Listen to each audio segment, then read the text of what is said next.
you saw a man who was very happy when he stood behind the Oval desk, and even with the black eye, I said, "Do you want a little makeup? We'll get you a little makeup." But he said, "No, I don't think so," which is interesting and very nice. He wants to be who he is, so you could make that statement too, I guess. Look, Elon and I had a great relationship. I don't know if we will anymore. I was surprised because you were here. Everybody in this room practically was here as we had a wonderful send-off. He said wonderful things about me. You couldn't have nicer. Said the best thing. He's worn the hat. Trump was right about everything.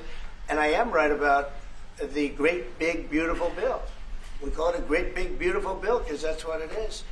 And again, biggest tax cuts in history, biggest economic development moves anywhere. We've never done anything like it. Business is spurred. And I don't know if you've seen the numbers, but the numbers came out. Even the CBO, which is run by Democrats, said that we're going to be doing, I'd like you to discuss it, the 2.8 trillion, that CBO. This is a group of people that are Democrats. They're very hostile to us.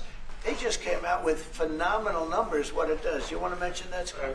Yes, sir. So what we've seen is we keep hearing from the CBO that there's going to be a large deficit from the bill, which we disagree with, but using the CBO scoring, they came out and scored the tariff revenue. We think it'll be the minimum of $2.8 trillion over the 10-year window, which actually puts the bill in surplus if you include the tariff revenue, which they won't do.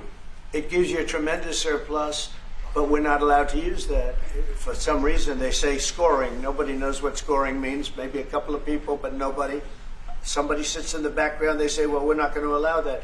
They're not allowing other things that we have that are tremendously profitable for our country. But if you saw the other day, CNBC, they came out with numbers, and the people on the show, very good people, I've watched them for a long time, they couldn't believe the numbers, how good they are.